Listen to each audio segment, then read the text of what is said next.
नमस्कार, मैं Govind Pandey all in one consultancy से। बहुत दिन बाद क्या है, मौका कभी मिल नहीं रहा था एक्चुअली वीडियो बनाने का, लेकिन फिर मैं सोचा कि एक बार टाइम निकाला जाए।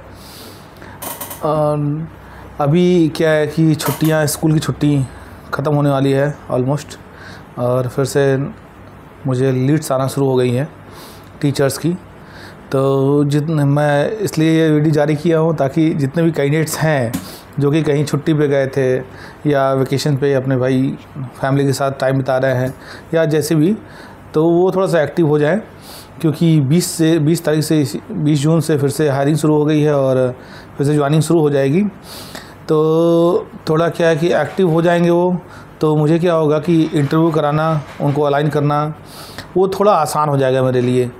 ठीक है, तो मैं इसलिए कि वीडियो लॉन्च किया कि मतलब आप लोग देखिए कि हाँ, फटाक से अपना एक्टिव मोड हो जाइए फिर से, ताकि आसानी से ज्वाइनिंग हो जाए।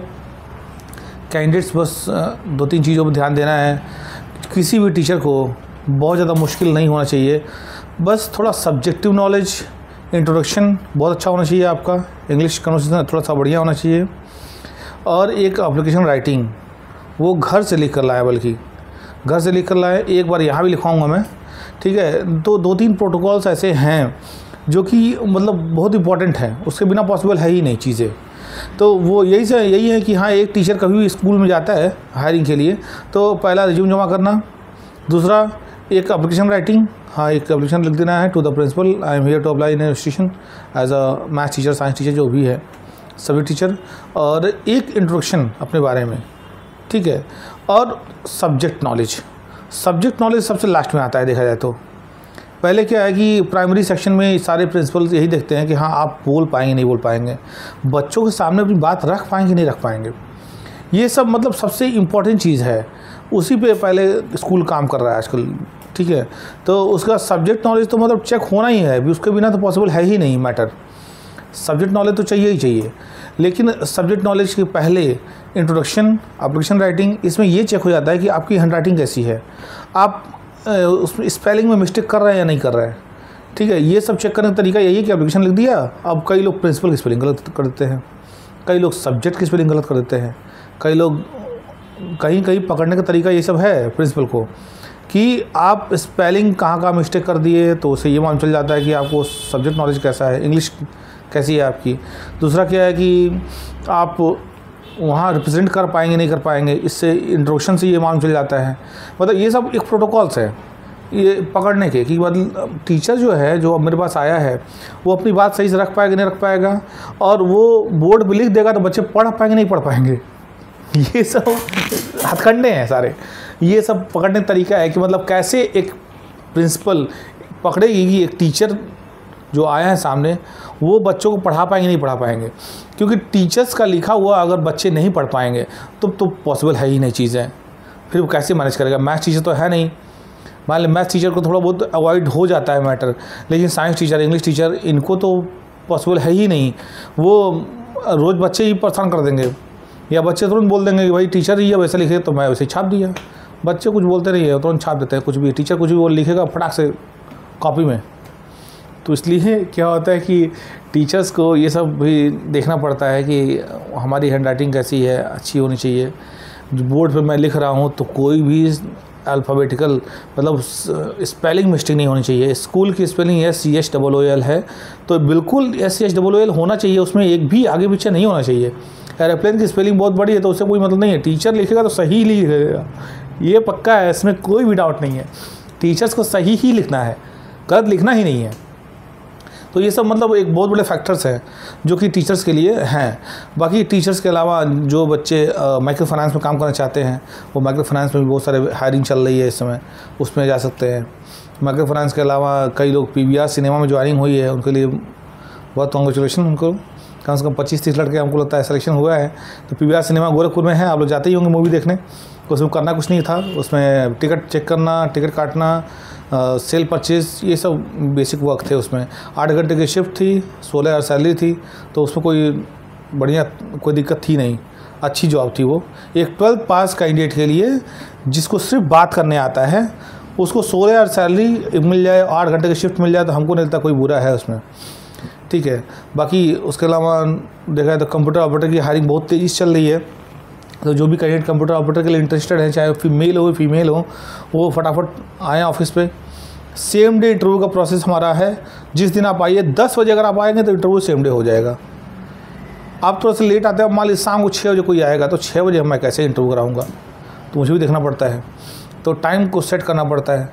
तो इस तरीके से मतलब आप ट्राई कर सकते हैं, ठीक है। बाकी और भी कैंडिडेट्स जो भी आपको लगे कि हाँ मामला जेन्युइन है, जो बच्चे यहाँ पे आके ज्वाइन किए हैं, जो कैंडिडेट्स यहाँ पे आके नौकरी जिसको मिली है, कम से कम वो लोग किसी को रेफ़र करें। हमें खुद ट्रस्ट नहीं रहेगा तो हम किसी को क्यों रेफ़र करेंगे, सीधा मुद्दा ये है। क्योंकि मेरे पास तो मैं देखता हूँ कि ऑनलाइन एडवर्टीजमेंट से बहुत कम, लेकिन जो बच्चे ज्वाइन किए रहते हैं उन्हीं के द्वारा भेजे हुए लड़के आते हैं मेरे ऑफिस में ज़्यादा, सबसे ज़्यादा। तो हालांकि वो मेरा पॉजिटिव पॉइंट है, तो मुझे भी अच्छा लगता है कि भाई हाँ राहुल आए तो राहुल के दोस्त भाई हैं अजय मिश्रा, तो वो भी आ गए। तो ये मतलब अच्छा ही है, फीडबैक अच्छा है, इसमें कोई दिक्कत ही नहीं है, ठीक है। तो ऐसा हो रहा है तो अच्छी बात है। बाकी ये है कि अगर आपको लगता है कि हाँ कोई नीडी है, मतलब क्लास 4 सेक्टर अगर बात किया जाए, मतलब प्यून है, मेड है, दाई के लिए कोई अप्लाई करना चाहता है, तो उसके लिए आप पैसे की चिंता मत करिए, उसको छोड़ दीजिए, भेज दीजिए आप उन्हें ऐसे ही ऑफिस पे, बता दीजिए कि हाँ सर पैसे नहीं इनके पास, आप लगवा दीजिए, हम लोग उसे भी लगवा देते हैं। मेड से कोई चार्ज नहीं लेते हम लोग। मेड मतलब कोई बहुत हाई फाई आई और वो तुरंत पैसा देने को तैयार है और हर तरीके से मामला सेट है।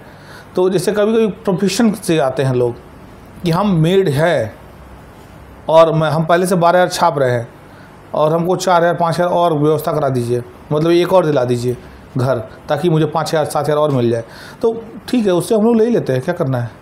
लेकिन अगर कोई ऐसा बहुत पुअर है, कोई दिक्कत नहीं है, आप भेजिए, हम बस फ़ोन कर दीजिए मेरे ऑफिस नंबर पे कि हाँ ठीक है सर ये कैंडिडेट जाएगा और मेड के लिए जाएगा, चपरासी के लिए जा रहा है, पैसे की दिक्कत है, तो कोई दिक्कत नहीं हमारे यहाँ। मेड, चपरासी, दाई, ये सब पोस्ट के लिए ऐसा कोई चार्ज नहीं है, आप भेजिए, मैं उसे ज्वाइन करा दूंगा, वो सब कोई दिक्कत नहीं है। बस कैंडिडेट नीडी लगना चाहिए। अब कई लोग आते हैं तो उनका भौकाल अलग से है, तो बहुत भौकाल वाला कैंडिडेट ना हो, वो नीडी लगे कि हाँ नीडी है और जॉब करना चाहता है, तो ठीक है, उसके लिए ऑप्शन देख लेंगे हम लोग। बहुत सारे, अच्छा एक स्टाफ नर्स हैं जो कि मेडिकल कॉलेज में स्टाफ नर्स थी और वो चीफ मैट्रन पे उनका प्रमोशन हो गया है, झांसी जा रही हैं, उनके लिए भी एक चाहिए नर्स, या नर्स क्या केयर टेकर टाइप मिल जाए कोई उनके साथ रहने के लिए, तो 10-12 हज़ार सैलरी मिल जाएगी, रहना खाना फ्री मिल जाएगा। झांसी जा रही है वो, उनके आने जाने का AC का 3rd का टिकट हम लोग देंगे। तो उसमें कोई जाना चाहता हो तो आप मुझे बता दीजिए, मैं अरेंज करा दूंगा। घर गोरखपुर सिटी में है तो मैं मीटिंग करा दूंगा यहाँ पे, वहाँ वो अकेली रहती हैं तो अपना साथ लेके जाएंगे, साथ लेके आएंगे, कोई दिक्कत है नहीं, उसकी जिम्मेदारी हम लोग लेंगे। और उसके अलावा मतलब एक डॉक्टर साहब हैं, उनके यहाँ भी एक ड्राइवर, एक स्टाफ नर्स, उनके ग्रैंड पा को देखने के लिए, मतलब ऐसे बहुत सारी वैकेंसीज आती हैं जो हम लोग बहुत सारे पोस्ट होता ना कर पाए, या किए भी हों तो आप लोग ना समझ पाते हों, तो मतलब ऐसे बहुत रैंडम भी पोस्ट आती हैं। तो इसलिए क्या होता है कि कोई भी कैंडिडेट आता है तो हम लोग उसको कन्वर्ट कर लेते हैं अपने हिसाब से कि हाँ भाई ठीक है, आप कितने पढ़े लिखे हैं, उनको आप किस पोस्ट के लिए एलिजिबल हैं, हम लोग सेट कर लेंगे अपने हिसाब से। तो मतलब इसलिए मैं ये बोलता हूँ कि हाँ भाई कोई भी कैंडिडेट आपको मिले, अगर रास्ते में मिले तो उसको जॉब की आवश्यकता है तो आप भेजिए, उसको हम लोग देखेंगे क्या करना है, ठीक है। तो बाकी और बस आज की वीडियो के लिए इतना ही, फिर नेक्स्ट वीडियो लेकर आएंगे, फिर देखते हैं उसमें क्या कुछ नया करेंगे हम लोग, ठीक है। नमस्ते।